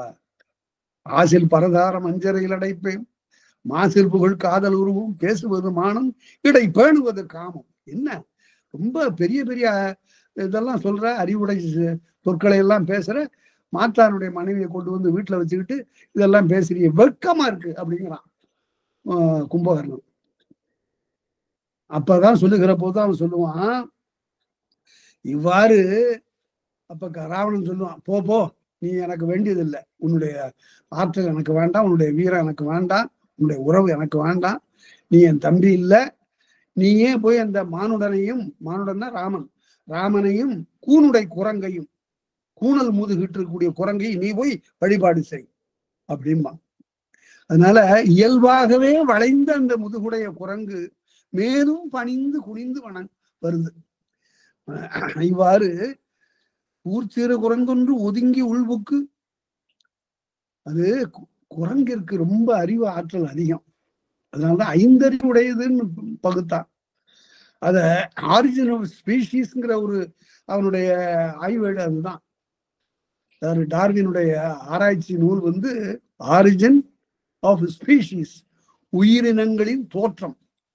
அதுல அவர் என்ன சொல்றாருன்னு கேட்டா, உலகத்தில் எத்தனையோ வகையான உயிர்கள் தோன்றின, எல்லா உயிரினங்களும் இன்றைக்கு இல்லை. ஏனென்றால் எவை சூழ்நிலையோடு போரிட்டு தங்களை நிலைநிறுத்திக் கொள்ளக்கூடிய ஆற்றல் உடையனவோ அவைதான் இன்றைக்கும் இருக்கின்றன. பல உயிரினங்கள் எல்லாம் பட்டு போய்விட்டன என்றால் சூழலோடு எதிர்கொள்ள முடியல ஆற்றார். அதான் அவருடைய பெரிய தத்துவம். இந்த சூழ்நிலைக்கு தகுந்தாற் போல தங்களை மாற்றிக்கொள்ளக்கூடிய ஆற்றல் உடையன உயிர்கள் மட்டுமே இன்றைய வரையில் தொடர்ந்து வருகின்றன என்று சொல்லுவார். இந்த குரங்கிற்கு அறிவு அதிகங்கிறத நான் ஒரு செயலால அறிந்து கொண்டேன். நான் ஒரு நிர்வாக பொறுப்புல இருந்த போது அந்த வளாகத்துல நிறைய குரங்குகள் வந்தன. குரங்குகளை கொல்லக்கூடாது, எந்த உயிரையும் கொல்லக்கூடாது. குரங்கிலிருந்து மனிதன் தோன்றினான் என்று சொல்லுவது மேம்போக்கா சொல்றது. அது எப்படி என்றால் படம்லாம் வரைந்து காட்டியிருக்கிறான் டார்வின். அதுல இந்த குரங்கினுடைய அறிவு எத்தகையது என்றால், நாங்கெல்லாம் பார்த்து அந்த குரங்கு தொல்லை அதிகமா போச்சு, அதனால இந்த குரங்குகளை எல்லாம் பிடிக்கிற ஆள் இருக்கிறான், அவனை கூப்பிட்டு பேசுவோம்னு உடனே அவன் சொன்னான், ஒரு குரங்கு பிடிக்கணும்னு சொன்னா 112 ரூபா கொடுக்கணும். அது என்ன கணக்கு அது அப்படின்னா, 12 ரூபா அதற்கு ஆகிற செலவுக்காக, வண்டி வாகனம் இதுக்காக 100 ரூபா எங்களுக்கு. இந்த குரங்கை பிடிக்கிறதுங்கிறது அது எளிய செயல் இல்லை. அதனால 112 ரூபா கொடுத்தீங்கன்னா ஒரு குரங்கை பிடிப்போம். எத்தனை குரங்கு நாங்க பிடிக்கிறோமோ அத்தனை 112 ரூபா கொடுக்கணும். சரின்னு ஒத்துக்கிட்டோம்னா அவன் ஒரு பெரிய வேன் கொண்டு வந்தான். அந்த வேன்ல 2 கதவையும் திறந்து விட்டு உள்ளார 2 வாழை தாருன்னு சொல்லக்கூடாது, தாரு வல்லினம், வாழை தாற்றை 2 வாழைத்தாற்றை பெரிதா கட்டிட்டான். அதுல கட்டிட்டு எல்லாம் அவன்லாம் மறைஞ்சிருக்கிறான். இந்த குரங்கு அங்கிருந்து வந்து என்ன செய்தது என்றால், சடசடன்னு அதுக்குள்ளார போய் இந்த வாழைப்பழத்தை பறிக்கல. பக்கத்துல கிடந்த அவனே கொண்டு வந்து 4-5 மூங்கில் கழிகளை போட்டிருந்தான். ஒவ்வொரு குரங்கும் ஒரு மூங்கில் கழி எடுத்துக்கொண்டு வெளியே இருந்து தட்டுது அந்த பழத்தை. உள்ளார போனா நாம அகப்பட்டுக் கொள்வோம்னு தெரியும் அதுக்கு. ஏனை உயிருக்கு அப்படி தெரியாது. அப்படி தட்டிய பிறகு என்ன செய்தான், உடனே பின்னால் இருந்து வெடியை கொளுத்தி போட்டான். உடனே எல்லாம் சிலதெல்லாம் பாஞ்சு உள்ளார போச்சு, கதவை மூடிட்டான். அப்ப பக்கத்துல இருக்கிற கண்ணாடி வழியா பார்த்து, எத்தனை குரங்குன்னு நீங்க எண்ணீங்கன்னா, எண்ண முடியுமா என்ன? எண்ணும் போது ஒண்ணு அங்க போகுது, இன்னொன்னு கீழே வருது, மேல பாயுது. கடைசியில எண்ணி இத்தனை குரங்குன்னு அவன் சொன்னதுக்கு காசு கொடுத்தாச்சு. 4 ஆண்டுகள் கழிச்சு திரும்ப வருகிறான் அவனை அடைத்ததுனால. இப்ப என்னப்பான்னு, இப்ப 150 ரூபா. ஏன்? குரங்குக்கு அறிவு வளர்ந்துருக்கு. மனிதனுக்கு வளருதோ இல்லையோ, குரங்குக்கு அறிவு வளர்ந்துருக்கு. தன்னை பாதுகாத்து கொள்ளக்கூடிய அறிவு இன்னும் அதிகமா இருக்கு. அதனால இப்ப அதை அப்படியெல்லாம் பிடிச்சிட முடியாது என்று சொல்லி அதற்கு வேறு உபாயம் இருக்கிறதுன்னு சொன்னான். அதனால குரங்கு மிக எச்சரிக்கையானது. இத ராமாயணம் கற்பிக்கிறது நமக்கு. சேதுபந்தரம் அமைக்கின்ற காலத்துல அதை பற்றி கம்பர் விரிவா பேசுற, அதை பின்னால பார்க்கலாம். அவ்வாறாக இந்த குரங்கு அங்கிருந்து வந்து மிக பணியோடு வந்து அவனை வழிபட, உண்டொழி மிச்சிலும் உகுத்த நீரும் அவன் சாப்பிட்டு போடுற எச்சிற்சோறு, அந்த எச்சிற்சோற்றையும், அதுக்கு பேரு மிச்சில், மிச்சமா இருக்கிறது, மிச்சில் ஊத்த நீரும் அவன் கீழே ஊற்றுகிற அந்த நீரையும் உண்டு, தண்டா வேட்கையும் தண்டாத வேட்கை, ஈறுகட்டு எதிர்மறை பெயரிச்சோம். தண்டான தனியாத, அளவிடப்பட முடியாத அந்த விருப்பத்தால் தான் சிறிது அருந்தி, அது தான் சிறிது அருந்தியது. அது தண்டா வேட்கைங்கிறதுக்கு இங்க என்ன பொருள் சொல்லணும்னா, பசியின் காரணமாக உண்டான வேட்கை அன்று. இந்த முனிவனுடைய எச்சிலை நாம் உண்ணுகிறோம் என்ற அந்த விருப்பத்தோடு அது உண்டது. தண்டா வேட்கையும் தான் சிறிது அருந்தி எதிர்முகம் நோக்கிய இன்பச் செல்வி, சாப்பிட்டுட்டு அவன் மூஞ்சே பார்த்துட்டு இருக்கு, அந்த முனிவனுடைய முகத்தையே பார்த்துட்டு இருக்க. அவன் என்ன சொல்றான்? எதிர்முகம் நோக்கிய இன்பச் செவ்வியை, அந்த தன்மையினை அதிரா கொள்கை அறிவனும் நயந்து, அந்த அறிவர் தலைவன் இருக்கிறான் அவன், ஆஹா இந்த குரங்கிற்கு இப்படி ஒரு அறிவு இருக்கு, இது நம்முடைய முகத்தை பார்த்து நாம என்ன சொல்லுகிறோம் என்று கேட்பதற்கு இருக்கிறது. உடனே அவன் அந்த தனக்கு விருந்து இட்ட அந்த மனை கிடத்தியை பார்த்து, மக்களின் ஓம்பு, நீ பெற்றிருக்கக்கூடிய மக்களை போலவே இந்த குரங்கை நீ பாதுகாத்து வளர்த்துவா என்று சொன்னான்.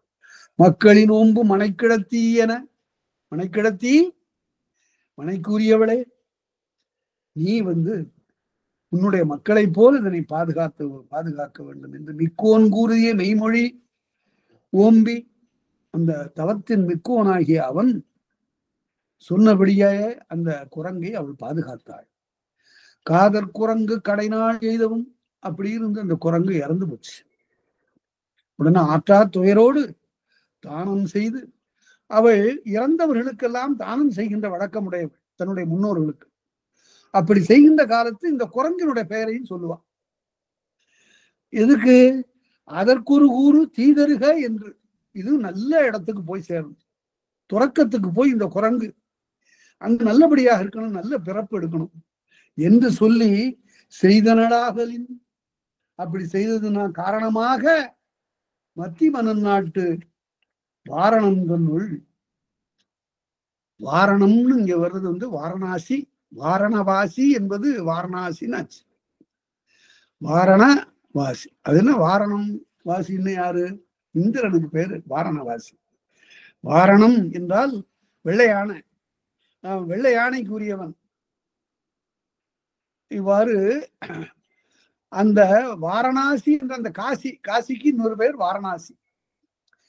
மத்திமன்னன் நாட்டு அந்த மத்திய பிரதேசத்தை சார்ந்த வாரணாசிக்கு வந்து உத்தர கௌதம் என்பவனுக்கு ஒரு மகனாகி அரசனுக்கு ஒரு மகனாக பிறந்தான். தான் அவ்வாறு அறவோன் பக்கத்தில் கேட்ட அருமறை கேட்ட அந்த பெருமையினாலே இவன் அரசனுக்கு ஒரு மகனாக பிறந்து உருவினும் திருவினும் உணர்வினும் தோன்றி, இந்த மூன்றாலும் அவன் சிறந்திருந்தான். பார்ப்பதற்கு அழகாக இருந்தான், செல்வமுடையவனாக இருந்தான், நல்ல அறிவுடையவனாக இருந்தான். பெருவிரல் தானம் பலவும் செய்தாங்கு, அவன் பெரிய தானங்கள் எல்லாம் செய்து மேம்பட்டான். என்னால் 32 ஆண்டுகள் அவன் வாழ்ந்தான்.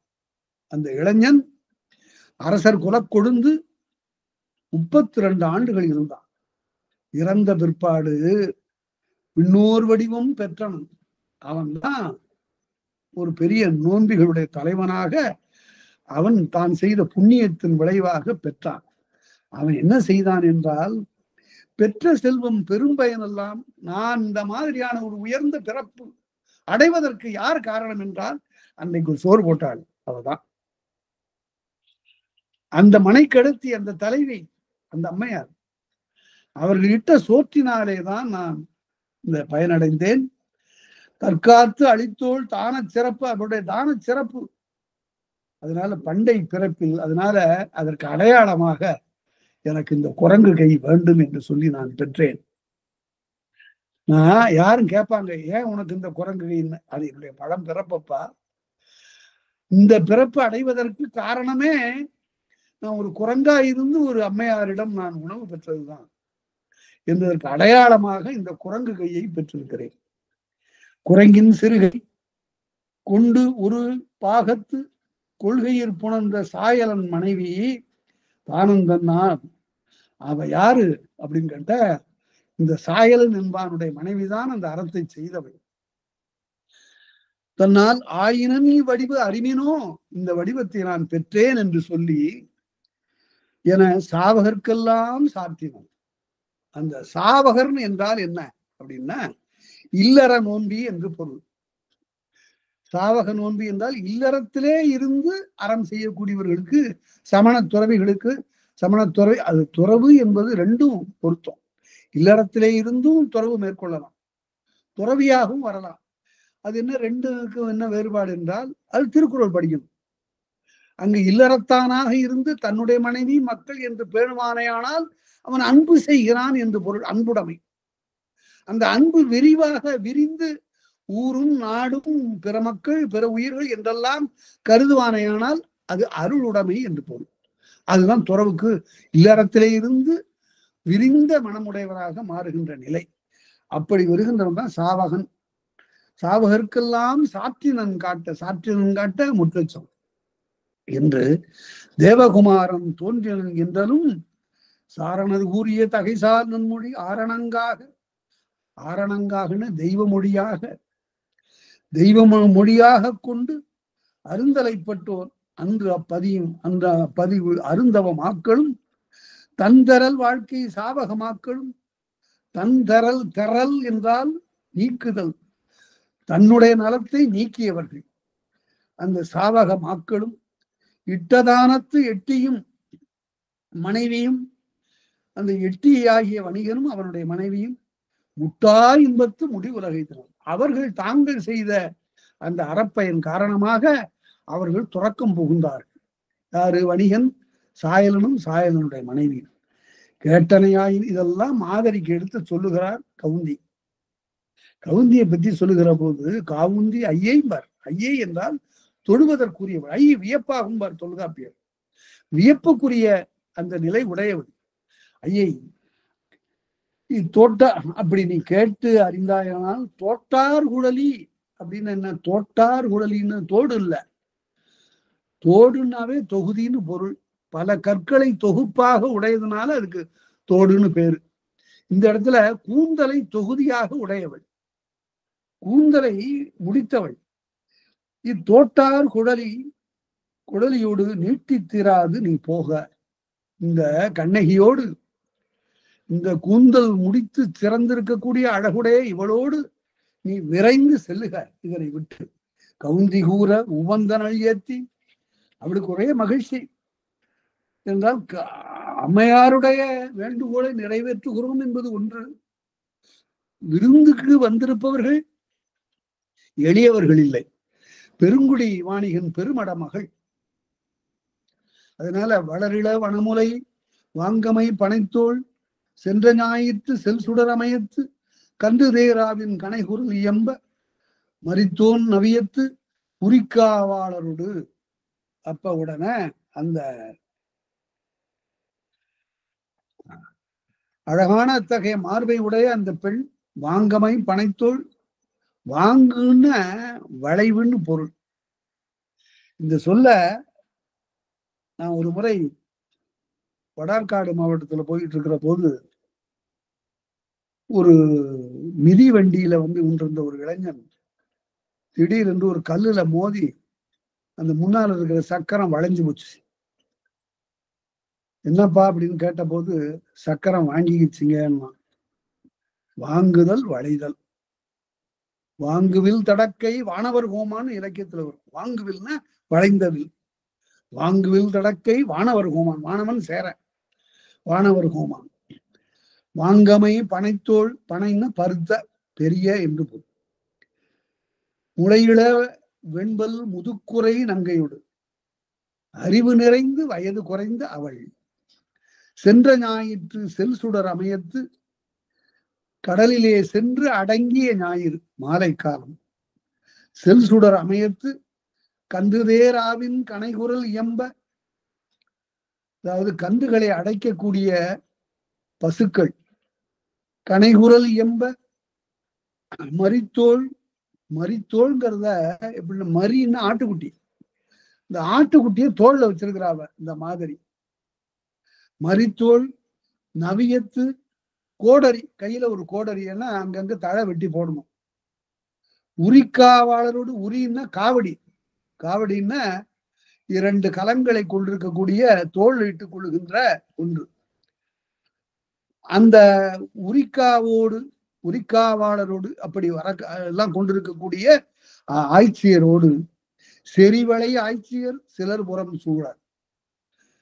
அந்த மாதிரியோட சேனை இருக்குது, ஆயர் சேனை. அது எப்படி இருக்குன்னு கேட்டா, மாடுகளை ஓட்டி கொண்டு வருகிறார்கள், ஆட்டுக்குட்டிகளை தோளிலே சுமந்து வருகிறார்கள், ஆங்காங்கு தழை ஒடித்து போடுவதற்காக கையிலே கருவி வைத்திருக்கிறார்கள். அப்படிப்பட்ட அவர்கள் சூழ விளையும் கிடங்கும் வளைவிற் பொறியும் கருவிரல் ஊகமும் கல்லுமிழ் கவனும். இனிமே அங்கிருந்து அவர்கள் மதுரைக்கு வருகிறார்கள். வருகிற போது அந்த மதிலை பார்க்கிறாங்க. அப்படி நிமிர்ந்து பார்த்தா மதில் எப்படி இருக்கு, விளையும், விளையும்னா காவற்காடு.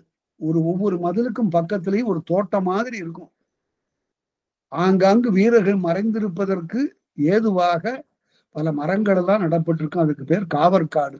அதுதான் மிளை என்று சொல்லப்படும். கிடங்கு என்றால் அகழி. வளைவிற் பொறியும், மேல இருந்து மதில்ல வில்லு மாதிரி ஒரு அமைப்பு இருக்கும், இயந்திர அமைப்பு. அது பகைவர் வந்தால் அங்கிருந்து கனை பொழியும். வளைவிற் பொறியும் கருவிரல் ஊகமும், ஊகம்னா குரங்கு, கருவிரல் ஊகமும் குரங்கு மாதிரி ஒரு எந்திரம் இருக்கும். அது வருகின்றவர்களை புடைக்கும். கல்லுமிழ் கவனும், கல்லை எரியும் ஒரு எந்திரம். இப்படியெல்லாம் அதில் மேல பல வகையான கருவி, போர்க்கருவிகள் இருக்கும். பரிவுறு வெண்ணையும், நல்ல கொதிக்க கொதிக்க நெய் இருக்கும், அதை ஊற்றுவார்கள் மதில் மீது ஏறி வரக்கூடிய பகைவரை பார்த்து. கல்லுமிழ் கவனும் பரிவுறு வெண்ணையும் பாகடு குடிசையும், பாகுன்னு செம்பை உருக்கிய பாகு, அதை ஊற்றுவாங்க. பாகடு குடிசையும், குடிசி பானை, காய்பொன் உலையும், இரும்பு ஒலை, இரும்ப காய்ச்சி ஊற்றுவார்கள். கல்லிடு கூடையும், கற்களை எரியக்கூடிய கூடை வடிவான ஒரு கருவி. தூண்டிலும், தூண்டிலை போல அமைந்த ஒரு போர்க்கருவி. தொடக்கும், கழுத்தை இருக்கக்கூடிய கருவி.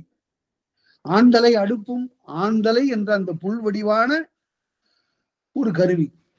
கவையும், கவைத்த இரும்பு கருவி. கழுவும், கழு மாதிரியான, அதாவது உலக்க இது பாறை, கடப்பாறை மாதிரியான ஒரு வடிவம். புதையும், புதையும் என்றால் அம்பரா தூணி, தூணி வடிவான கருவியும், எல்லாம் பாதுகாப்பு கருவிகள். புழையும், புழையும்னா ஏவரை, அம்பு எய்வதற்கு அமைந்த ஒளிந்து கொள்ளுவதற்கு உரிய அறைகள் மதில் இருக்கு. புழையும், ஐயவை துலாமும், தலை நெருக்குகின்ற கருவி, தராசு மாதிரியான துலா மரம். கைவயர் ஊழி, அதாவது கைய, அதாவது பிடித்து ஏறக்கூடியவர்களுடைய கையை பறித்து எறிகின்ற கழு மாதிரியான கோல், கழுக்கோல்னு சொல்றாங்க. கழுக்கோலும், செந்தெறி சிரலும், சிரல் மாதிரியாக, சிரல் பறவை மாதிரி பறந்து வந்து தாக்கக்கூடிய கருவியும். பன்றியும், பனையும், பனைன்னு மூங்கில் வடிவு. எழுவும் சீப்பும், எழு மரம், அதாவது பெரிய மரம், அதால அடிப்பது. சீப்பும் விடுமரம், மேலிருந்து கீழே உருட்டி விடுகின்ற மரம்.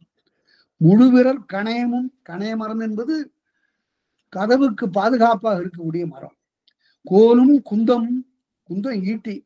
வேலும் பிறவும் ஞாயிறும் சிறந்து நாட்கொடி நுடங்கும். ஆக ஞாயிறு அங்கிருந்து வந்து இந்த மதில் மேல நிற்பது போல அவ்வளவு உயரமான மதில்கள், நாட்கொடி நுடங்கும், மேலே கொடி அசைகிறது, மதுரைக்கு உரிய கொடி, பாண்டியனுக்கு உரிய கொடி, வாயில் கழிந்து தன் மனை புக்கன் நடாள். இதெல்லாம் மதிலோடு ஒட்டி வந்தா புறத்தே நகரத்துக்கு புறத்தே இருக்கக்கூடிய கண்ணகியும் கோவலனையும் அழைத்து கொண்டு இந்த மாதரி தன்னுடைய சுற்றத்தோடு தன்னுடைய ஆயத்தோடு சேர்ந்து கோவலர் மடந்தை கொள்கையில் புணர்ந்தன் கோவலனையும் கண்ணையும் அழைத்து கொண்டு தன்னுடைய இல்லத்தில் சென்று சேர்ந்தாள் என்று சொன்னார். அடைக்கல காதை பல வகையிலும் சிறந்த ஒரு காதை. இனிமேல் இந்த மாதரி எப்படி விருந்தோம்புகிறாள் என்ற அர்த்தத்தை பின்னால பார்க்க போறோம். அடுத்து வருகின்ற காதை இதனினும் சிறந்த ஒன்று. அதுதான் கிளைமேக்ஸ், அதான் உச்சநிலை, உயர் உச்ச நிலையை சொல்லக்கூடிய அந்த பகுதி. அதை அடுத்த பகுதியாக வருகின்ற வகுப்புல காண்போம். அனைவருக்கும் நன்றி, வணக்கம்.